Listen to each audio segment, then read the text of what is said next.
मसीह यीशु की जलाली अन बाबरकत नाम में मैं आप सबको सलाम बोलती हूँ। अजीज़ों, आज हमारा अनवान बहुत ही इम्पोर्टेंट है। वो ये है कि शैतान किस तरह हमारी दुआओं को रोकता है और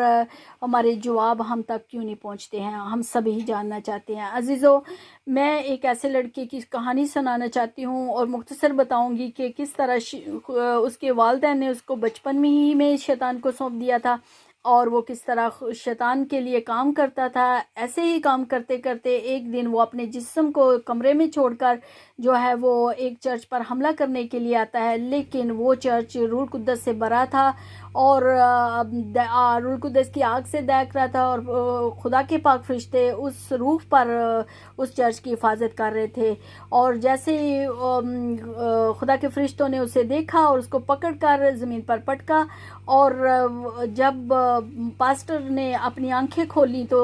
चूँकि उसने रोया में एक आवाज़ को सुना कि आज सारे बंधन टूट चुके हैं। तो जैसे ही उसने उस लड़के को देखा, जब पूछा गया तो उसने अपनी सारी रुदात बताई और अपने बारे में बताया और वो हैरान था कि कैसे वो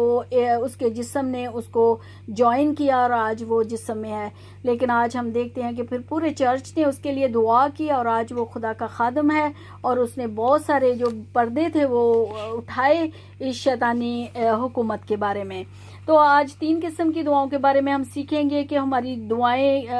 कैसी होती हैं। पहली किस्म की दुआ जो होती है वो धुएं की तरह उठती है, लेकिन ये दुआ बहुत ही कमज़ोर होता है और हवा में जो है वो गुल मिल जाता है। ये ऐसे लोगों की दुआ होती है जिनकी ज़िंदगियों में गुनाह होता है अजीज़ों, और कमज़ोर होने की वजह से ये हवा में मिक्स हो जाती है ऐसी दुआ। दूसरी किस तरह की दुआ जो है वो भी धुएं की तरह उठती है, लेकिन ये पहली दुआ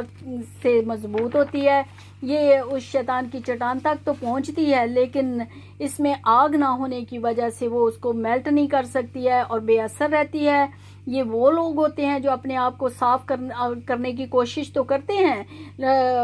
मजहबी होने की कोशिश तो करते हैं, लेकिन फेथ कम न होने की वजह से वो जो है उनकी दुआ भी बेअसर रह जाती है, क्योंकि वो दुनिया और खुदा दोनों को लेकर चलते हैं और प्योर दिल से खुदा के तालिब नहीं होते हैं। तीसरी किस्म की दुआ जो होती है वो भी धुएं की तरह उठती है और पहली दुआ की तरह ही होती है। वो धुएं छोटा सा धुआं उठता है, लेकिन जब एक बिलीवर जो है वो उस दुआ को जारी रखता है तो वो दूसरी किस्म की दुआ में तब्दील हो जाता है। और जब ये बिलीवर जो है उस दुआ को कंटिन्यू रखता है तो उसमें ये तीसरी किस्म की दुआ में शामिल हो जाता है। अब इस दुआ में रूह कुद्दस शामिल हो जाता है और वो आग का सतून बन जाती दुआ, जो उस चट्टान को मेल्ट करती है, जो शैतान की रुकावट की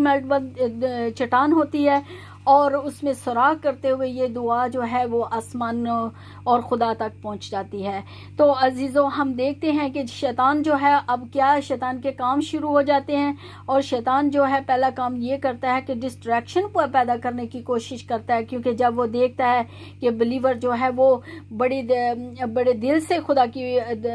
दुआ कर रहा है, दुआ में मसरूफ़ है, तो जब वो उस दुआ को देखता है इस तरह होते हुए स्ट्रॉन्ग दुआ को, तो वो फिर अपने साथ और डीमंस को बुलाता है ताकि ऐसे बिलीवर्स के लिए डिस्ट्रैक्शन का काम करें। अब शैतान की डिस्ट्रैक्शन शुरू हो जाती है। वो आपने देखा हो कि अचानक से फ़ोन की घंटी बजती है और या फिर आपके बदन में दर्द शुरू हो जाती है, क्योंकि शैतान आपके जिस्म को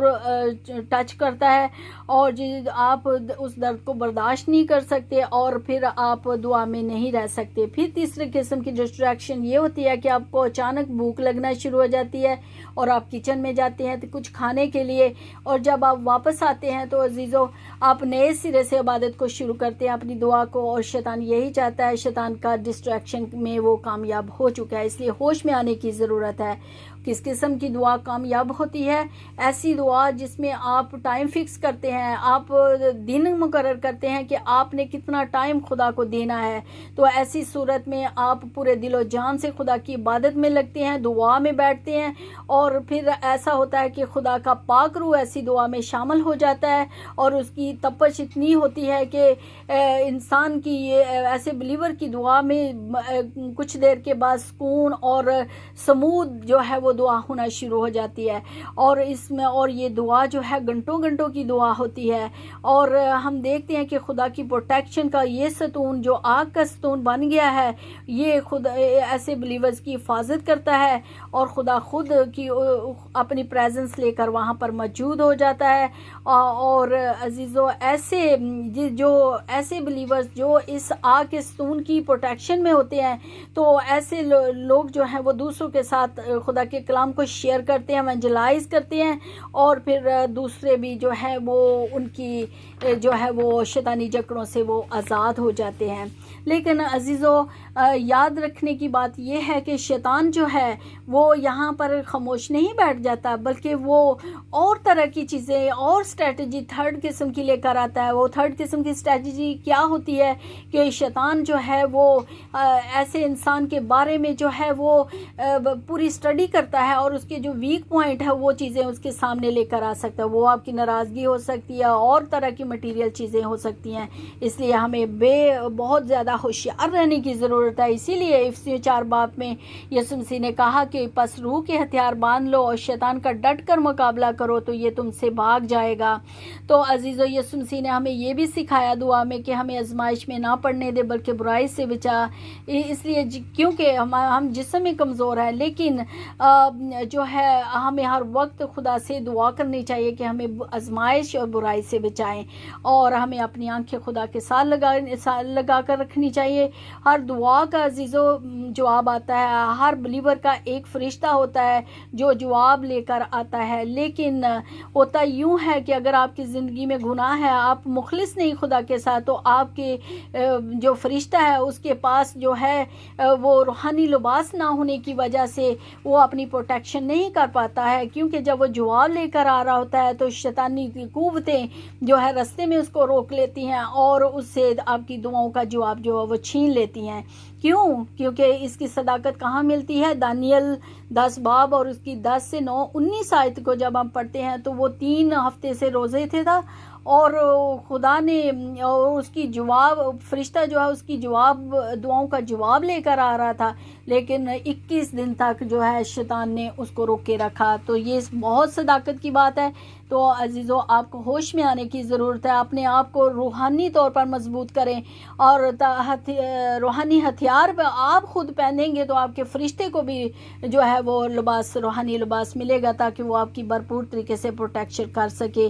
تو عزیزو ہم دیکھتے ہیں کہ بہت سے آپ اپنے ارد گرد کے ایسے شیطان لوگوں کو دیکھ سکتے ہیں جو بد ہیں، اور کبھی بھی خدا کے ساتھ ان کا رشتہ نہیں ہے، لیکن ان کے پاس ساری برکتیں۔ یہ برکتیں کہاں سے آتی ہیں؟ کیا شیطان آپ کے پاس برکتیں ہیں؟ نہیں عزیزو، شیطان کے پاس کوئی برکتیں نہیں، کوئی اختیار نہیں ہے۔ باہر اچھی چیز خدا کی طرف سے آتی ہے۔ یہ وہ برکتیں ہیں جو شیطان نے آپ کی چرائی ہیں اور اپنے لوگوں کو دی ہیں۔ تو عزیزو ہوش میں آئیں اور روح القدس کی رفاقت کو سمجھیں، اور روح القدس کو اپنی زندگی میں آنے دیں، اور روح القدس آپ کی رہنمائی کرے گا، آپ کی دعا میں مدد کرے گا، کیونکہ اس کا کام یہی ہے۔ اور ہم دیکھتے ہیں کہ جب ہم روح القدس پا جاتے ہیں تو آدھی رات کو روح القدس ہمیں کہتا ہے کہ اٹھ کر دعا کرو، اور کبھی ہمیں روزہ رکھنے کے لیے کہتا ہے، کیونکہ جو روح القدس دیکھ رہا ہوتا ہے وہ ہم نہیں دیکھتے۔ تو عزیزو اگر آج کا کلام آپ کو اچھا لگا ہو تو اس پر عمل کریں، اور اس کو شیئر کریں، اس کو لائک کریں، اس کو کمنٹ کریں، کمنٹس بھی ضرور لکھا کریں، اور میری حوصلہ افزائی کے لیے، اور پھر جو ہے آپ اس کو سبسکرائب بھی ضرور کریں، اور اس طرح ایونجلزم میں آپ حصہ ڈالیں۔ خداوند آپ سب کو برکت دے۔